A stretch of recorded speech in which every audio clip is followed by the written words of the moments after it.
महाराज की सन्निधि में शौनकादि ऋषि विराजमान हैं। नैमिषारण्य का पवित्र प्रांगण है, जहाँ परीक्षित असंभावी संकटों में घिरा हुआ भगवान शुकदेव की सन्निधि में है। ये कथा सूत जी शौनकादि ऋषियों को सुना रहे हैं। संसार में ऐसा कोई नहीं जो मेरा हो सके, ऐसा भी कोई नहीं जिसका मैं हो सकूं। शरण उसकी लेनी चाहिए, शरणागति उसकी ग्रहण करनी चाहिए जहां शरण समर्पित हो जाने की सार्थकता होती है। अगर हम धन को समर्पित हैं, अगर हम पद प्रतिष्ठाओं को समर्पित हैं, अगर हम जगत के पदार्थों को समर्पित हैं, अगर हमने शरण मरण धर्मा की ली है, तो ऐसी शरणागति हमारा उद्धार नहीं कर पाएगी। इसलिए निर्बल की शरणागति कभी ग्रहण नहीं करनी चाहिए। जो परिवर्तित ही हो जाता है, विनाश जिसका स्वरूप है, जिसकी नियति है।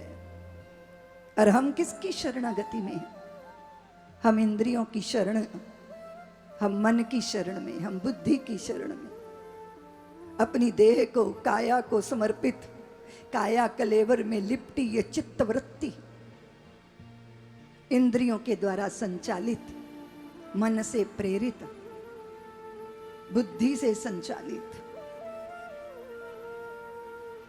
कदाचित शरण ले तो समर्थवान की शरण ले। विभीषण ने शरण ली, भगवान श्री रामचंद्र की शरण ली।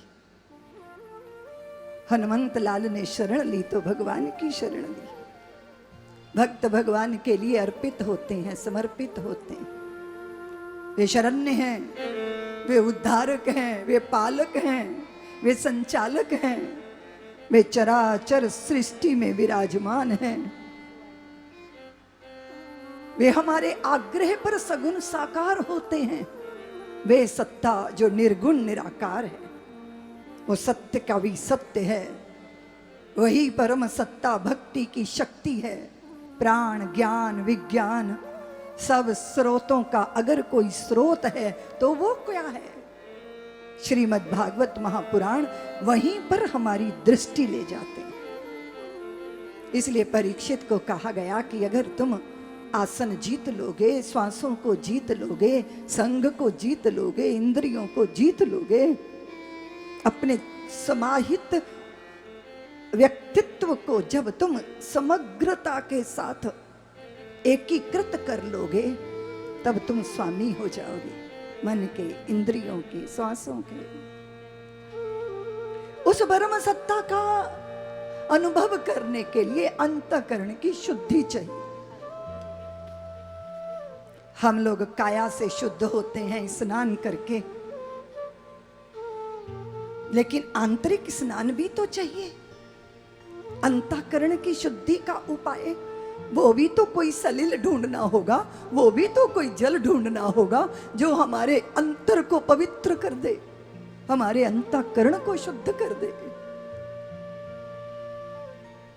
बहुत मटमैला पानी जब बाल्टी के अंदर भरा होता है, तो उस मटमैले पानी से भरी बाल्टी को अगर शुद्ध जल की धार में रख दो, तो थोड़ी देर बाद क्या होता है? हम देखते हैं कि सारा मटमैला पानी बाहर बह गया और वो बाल्टी शुद्ध जल से परिपूत हो गई, पूर्ण हो गई। सत्संग की वह पवित्र धारा जब हम अपने आप को उसमें समर्पित करते हैं, तो हमारा अंतःकरण जो मैल से भरा है, मलिन है, जो बहुत सारी छोटी मोटी उपलब्धियों से हमारा मन मलिन होता है।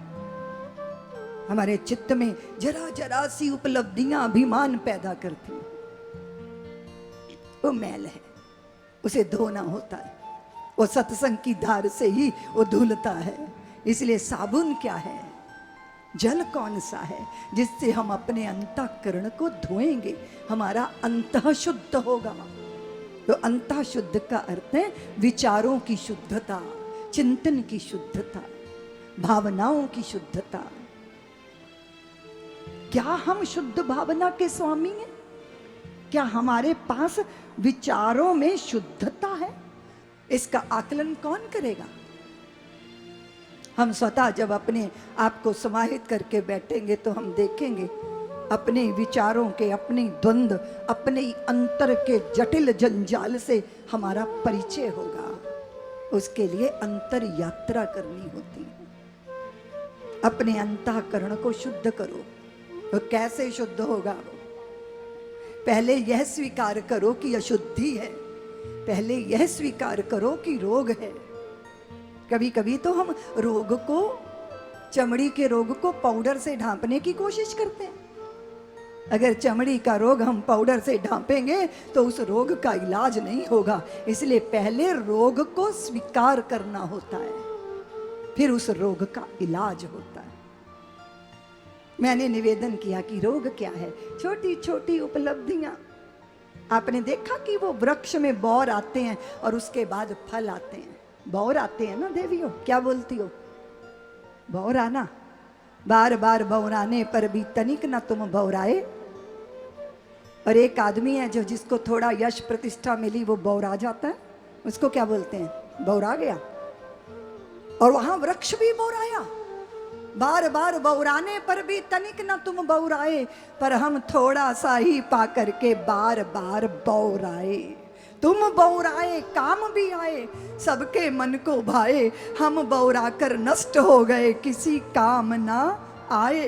लुटते और लुटाते रहते हो अनमोल खजाना। लूट रहे हम खूब जानते, कौड़ी संग न जाना। काश कभी मेरा मन भी तेरे जैसा हो जाए। वृक्ष को कहता है कि काश कभी मेरा मन भी तेरे जैसा हो जाए। अहंकार के पात पात पतझड़ बनकर जड़ जाएं। नव पल्लव स्निग्ध कलियों सा मेरा पौर पौर आमंत्रण भौरों को देता हो। सारे जन्मों के कर्मों का फल सुफल हो जाए।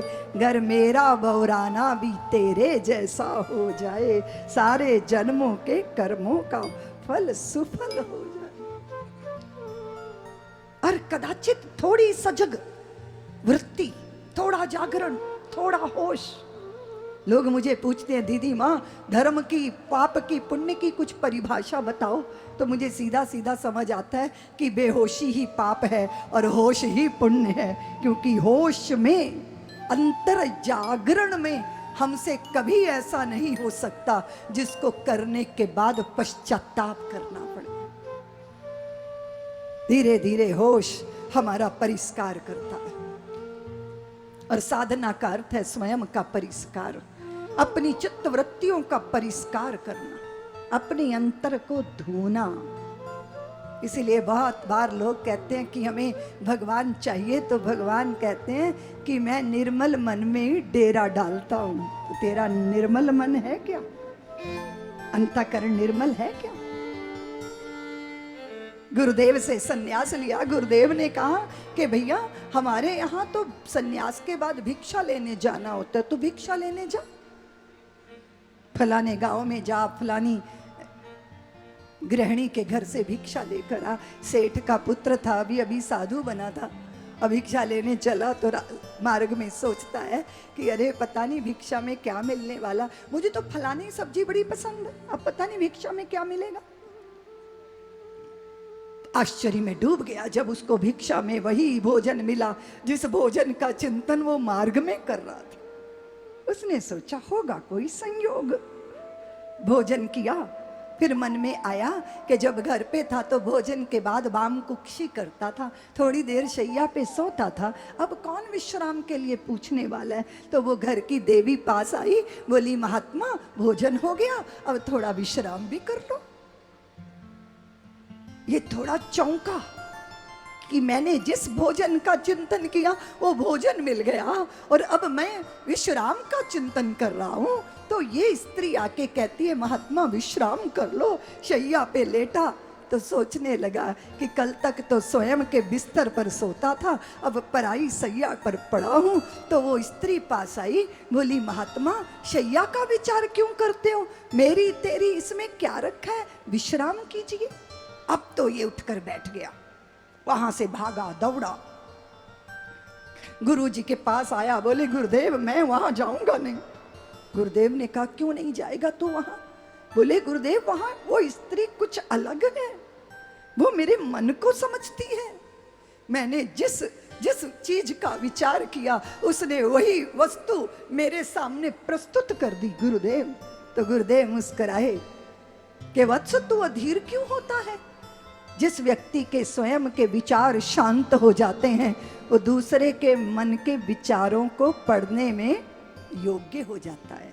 ये बड़ी आश्चर्य की बात नहीं है, वो मेरी वर्षों की साधक है। क्या हुआ अगर उसने तेरे मन की जान ली? तो बोले गुरुदेव उसने मेरे हर मन में आए हर विचार को जाना होगा। मेरे मन में तो ये भी आया था कि मैं क्यों जल्दी साधु बन गया, नहीं तो ऐसी स्त्री मेरी पत्नी होती, बाहों में बांधता, आलिंगन में बांधता, तो मेरा ये कुत्सित विचार भी तो उस स्त्री ने जाना होगा, सभ्यता के कारण नहीं कहा होगा। नहीं जाऊंगा मैं, वहां नहीं जा सकता मैं। तो गुरुदेव ने कहा छोड़ो तू चिंता वहां जाने की। लेकिन मुझे एक ख्याल आ गया, एक बात का ख्याल आ गया। लोगों ने मिलकर अद्भुत धर्मशाला बनाई, सुंदर पत्थर, सुंदर नक्काशीदार, उस पे साज सज्जा, बेल बूटे, बड़े बड़े फानूस, ऐसी अद्भुत धर्मशाला। और तुम जानते हो उस धर्मशाला में बाद में गधे, घोड़े, कुत्ते, समैकिए, भिखारी, चोर, लुटेरों ने कब्जा कर लिया। वो गंदगी से भर गई, वो रहने योग्य नहीं रही। तो ये छूटते ही बोला गुरुदेव जरूर उस धर्मशाला का कोई चौकीदार नहीं रहा होगा, इसलिए तो उस धर्मशाला की ये दशा हो गई। तो गुरु ने कहा मैं किसी धर्मशाला की बात नहीं कर रहा, मैं तो तेरे मन की धर्मशाला की बात कर रहा हूं। कदाचित तुमने अपने मन के धर्मशाला की चौकीदारी की होती तो ऐसे ऐसे विचार तेरे मन में पैदा ना होते। चौकीदारी कर अपने मन की। चौकीदारी कैसे करूं? बस सजग होकर स्वयं अपने अंतः विचारों का दर्शन कर। देखो वत्स, देखने और दर्शन में फर्क होता है। एक होता है देव दर्शन, एक होता है संत दर्शन। लेकिन दर्शन उस दिन पूर्ण होता है जब हम अपने मन का दर्शन करने की योग्यता पा जाते हैं। तुम वही जाओगे, यही नियम है, लेकिन तुम अपने मन की चौकीदारी करोगे। रोज भिक्षा लेने जाता है, अपने मन के प्रति सजग जागृत, और फिर एक दिन आया, चरणों में गिरा, खूब रोया, बोले गुरुदेव मैं शुद्ध विचार करने का प्रयत्न कर रहा था, लेकिन मुझे आपने सजगता की कुंजी दे दी, आपने मेरी चेतना को सचेत कर दिया। किसी ने हाथ गह लिया, कहा सुनो सजग किया, चेतना सचेत कर प्रकाश दीप दे दिया। अहेतु की कृपा का पूर्ण प्यार देखते रहे, पार में खड़े खड़े अपार देखते रहे। मैंने उन मनी अवस्था को अनुभव किया। विचार रहित मन, ऐसी कोई अवस्था नहीं होती। या तो मन होता है या मन नहीं होता, क्योंकि विचारों की श्रृंखला का नाम ही मन है। सब्सक्राइब करें साध्वी ऋतंभरा जी के YouTube चैनल को और हमारे वीडियोस को सबसे पहले देखने के लिए बेल आइकन को दबाना न भूलें।